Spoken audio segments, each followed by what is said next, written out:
The latest issue of GQ has some highly sexualized photos of select members of the Glee cast, namely the white, straight ones. I'd say they've created a new public controversy, but really it's the same old argument about whether images of sexualized women is acceptable or not. The reason this photo shoot is different from the thousands of photos of half-naked women that grace the pages of men's magazines is that it's crossing the line into simulating pornographic pedophilia. Frankly, I'm really sad that there is even a debate as to whether these images are disturbing or not. The Parents Television Council released a statement against the photo shoot saying, "It is disturbing that GQ, which is explicitly written for adult men, is sexualizing the actresses who play high school-age characters on Glee in this way. It borders on pedophilia." In response, GQ released this statement. "The Parents Television Council must not be watching much TV these days and should learn to divide reality from fantasy.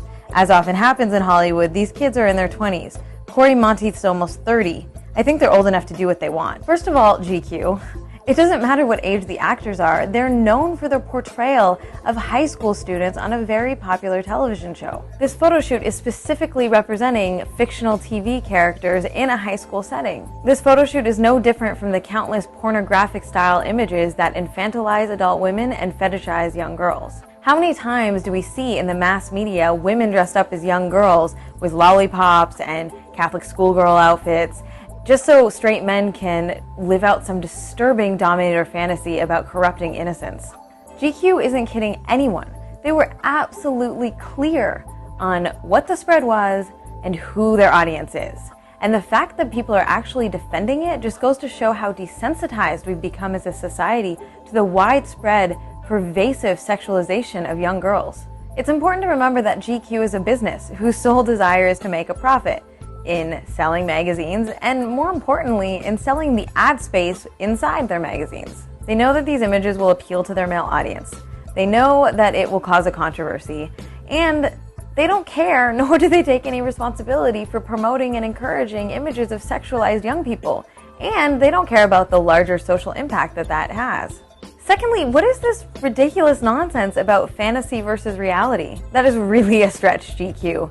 It's a television show about high school students that millions of people watch every week, and you've taken those characters and turned it into a male pornographic fantasy.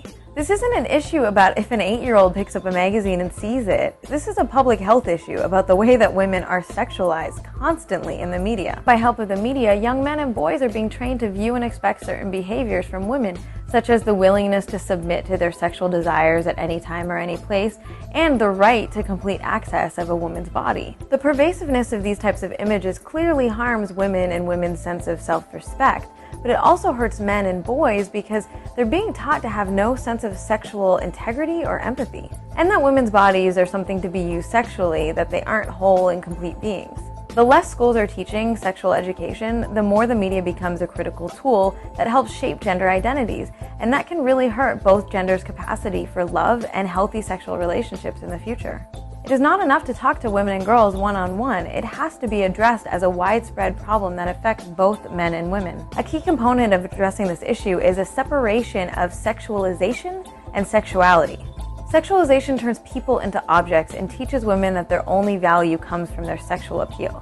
Sexuality is the capacity to have and express sexual desires and emotions, and that should be harnessed and encouraged and explored in all sorts of healthy, positive ways. Often it's the anti-everything religious right that criticizes and dictates the terms of how we talk about what is and isn't acceptable in the media. Progressives and feminists need to actively reframe the message to be about the equity and equality of women as whole, fully realized human beings, and not about the patriarchal teachings of some old religious book. Many people do not criticize sexualized images of women in the media being debased and dehumanized because they fear being slapped with the totally useless and ambiguous term anti-sex. It was a term that was created during the feminist pornography debates of the 80s to create a false dichotomy that feminists who were against pornography were actually against sex altogether. I'm not necessarily against erotic or sexual video or images of people engaging in healthy sexual experiences and lives, but I am against the patriarchal objectification and sexualization of women.